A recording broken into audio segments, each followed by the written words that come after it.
আসসালামু আলাইকুম রহমতুল্লাহি ওবরাকাতুহু। সুপ্রিয় শিক্ষার্থীবৃন্দ, আশা করছি আপনারা সকলে ভালো আছেন। খুবই গুরুত্বপূর্ণ একটি বিষয়ে স্ক্রিন রেকর্ড করতে বসে গেলাম। কিছু কিছু শিক্ষার্থী মাসিক হাদিয়া প্রদান করার পরে যখন ফর্মটা ফিল আপ করতে হচ্ছে, ফর্ম ফিল আপ করতে গিয়ে তারা কিছু প্রতিবন্ধকতার শিকার হচ্ছেন। অনেকেই ফর্মটা ফিল আপ করতে পারছেন না। তো আমরা খুব সহজে আজকে দেখে নিব যে কীভাবে আমরা সঠিকভাবে ফর্মটা ফিল আপ করতে পারি কোনো ধরনের সমস্যা ছাড়াই। তো প্রথমত আপনারা প্রতিষ্ঠানের যে নাম্বারগুলো দেওয়া আছে, নাম্বারগুলোর মধ্যে যে কোনো একটি নাম্বারে মাসিক হাদিয়াটি অথবা সবকে সম্মানীটি পাঠিয়ে দিবেন। তারপরে যে নিচে যে ফর্মটি দেওয়া আছে সেই ফর্মটি এই যে দেখতে পাচ্ছেন, এই ফর্মের ওপর আমরা চাপ দেব ইনশাআল্লাহ। তো ফর্মের উপর চাপ দেওয়ার পরে এরকম একটি ইন্টারফেস আপনার সামনে আসবে। স্বাভাবিকভাবে অন্য সময় সরাসরি আমাদেরকে ফর্মে নিয়ে যাওয়া হতো, কিন্তু এখন কিছু আপডেটের কারণে সরাসরি আমাদেরকে ফর্মে নিয়ে যাচ্ছে না। এখন আপনার জন্য করণীয় হলো যে উপরে দেখতে পাচ্ছেন 3 ডট মেনু, এই জায়গায় চাপ দিবেন। দেওয়ার পর এই যে ওপেন ইন ক্রোম এই অপশনটা সবার ফোনেই আসবে, এ জায়গায় চাপ দিতে হবে। এ জায়গায় চাপ দেওয়ার পরে একটু সময় অপেক্ষা করবেন, দেখবেন যে আপনার ফোনে ফর্মটি ওপেন হয়ে গিয়েছে। তো স্বাভাবিকভাবে আমরা যেহেতু জানি যে কীভাবে ফর্ম ফিল আপ করতে হয়, তো আমি উদাহরণস্বরূপ আপনাদের একটি ফর্ম ফিল আপ করে দেখাচ্ছি। তো প্রথমত আমরা এখানে নাম দিয়ে দিব, তারপরে ফেসবুক আইডির লিঙ্ক দিব। যদি ফেসবুক আইডির লিঙ্ক দিতে না পারি তাহলে ফেসবুক আইডির যে নামটি সেটা দিয়ে দিতে পারি। তারপরে কোন ব্যাচের শিক্ষার্থী সেটা আমরা দিয়ে দিব, ধরে নিলাম 26। যে নাম্বার থেকে এপ্রিল মাসের মাসিক হাদিয়া পাঠিয়েছেন সেই নাম্বারটি সম্পূর্ণ লিখে দিবেন। তারপরে আপনি কোন শিক্ষক অথবা শিক্ষিকার কাছে পড়াটা শুনিয়েছেন তার নামটা সিলেক্ট করবেন।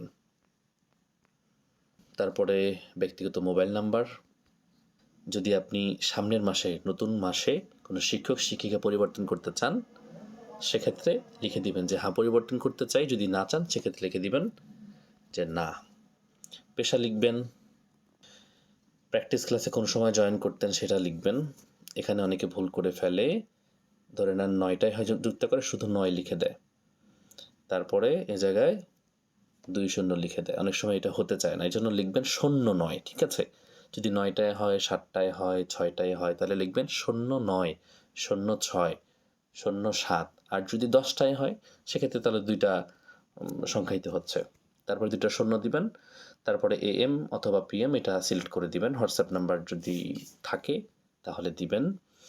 তারপরে কোরআন শিক্ষার ক্লাস সম্পর্কে আপনার কোনো পরামর্শ বা মন্তব্য অভিযোগ থাকলে সেটা লিখে দিবেন। জানেন আপনি লিখে দিলেন ভালো।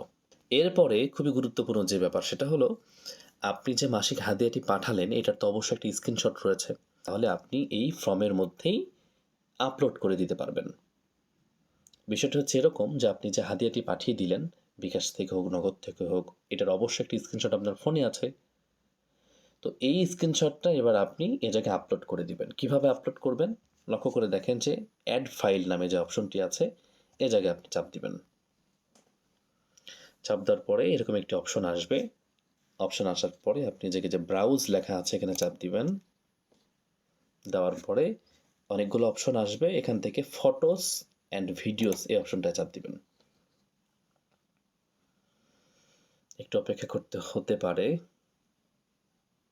আচ্ছা, এরকম আসার পরে আপনি চাইলে এই যে দেখতে পাচ্ছেন ইমেজ নামে একটি অপশন আছে, এই ইমেজ নামক এই অপশনে আপনি চাপ দিতে পারেন। অথবা যদি আপনার কাছে এরকম অপশন না আসে সেক্ষেত্রে আপনি এখান থেকে গিয়ে আপনি চাইলে আপনার যে গ্যালারি আছে আপনি গ্যালারি নিচে এখানে দেখতে পাবেন। এই যে দেখেন এখানে আছে ফটোস, এখানে যদি আপনি চাপ দেন তাহলে আপনার গ্যালারিতে যতগুলো ছবি আছে সব কিছু কিন্তু এখানে শো করবে। তখন আপনি এই জায়গা থেকে যে আপনার যে হাদিয়া পাঠানো স্ক্রিনশট এটা সিলেক্ট করবেন। সিলেক্ট করার সঙ্গে সঙ্গেই কিন্তু এই জায়গায় আপলোড হবে। দেখতে পাচ্ছেন আপলোড হয়ে গিয়েছে। এবার আপনি এখানে সাবমিট করবেন। তাহলে এখানে কিন্তু অবশ্যই আপনি স্ক্রিনশটটি আপলোড করার চেষ্টা করবেন। আমি আবারও দেখিয়ে দিচ্ছি, অ্যাড ফাইলে যাবেন, যাওয়ার পরে ব্রাউজে যাবেন। আপনি যদি স্ক্রিনশটটি এখনই নিয়ে থাকেন তাহলে দেখবেন যে এই সামনে এই প্রথমটাই হয়তো আপনার সেই স্ক্রিনশটটা হতে পারে। আর যদি আপনি প্রথম স্ক্রিনশটটা খুঁজে না পান, এই জায়গায় যাবেন, যাওয়ার পরে আপনার যে গ্যালারি আছে গ্যালারি এখানে দেখতে পাবেন, গ্যালারিতে চলে যাবেন, যাওয়ার পর আপনার যে স্ক্রিনশটটি সেটা আপনি খুঁজে বের করবেন। এই যে আমার হচ্ছে স্ক্রিনশটটি, এটা আমি আপলোড করে দিলাম। আচ্ছা, কারো যদি এরকম হয় যে আপনি স্ক্রিনশটটি আপলোড দেওয়ার পরেও আপনি ফর্মটা সাবমিট করতে পারছেন না, সেক্ষেত্রে আপনি স্ক্রিনশটটা এ জায়গা থেকে কেটে দিবেন। এই যে এই জায়গা থেকে কেটে দিয়ে সাবমিটে চাপ দিবেন। আশা করছি আপনি খুব সহজেই আপনার এই ফর্মটি সাবমিট করতে পারবেন ইনশাআল্লাহ। তবে সবচাইতে বেশি ভালো হবে যদি আপনি স্ক্রিনশটটি সংযুক্ত অবস্থাতেই সাবমিট করতে পারেন। তো এই হচ্ছে আমাদের ফর্ম ফিল আপ করার ভিডিও। আশা করছি আপনারা একবার দেখে নিলে পরবর্তী থেকে আর কোনো প্রবলেম হবে না ইনশাআল্লাহ। সকলের সুস্বাস্থ্য কামনা করছি। আসসালামু আলাইকুম ওয়া রাহমাতুল্লাহ।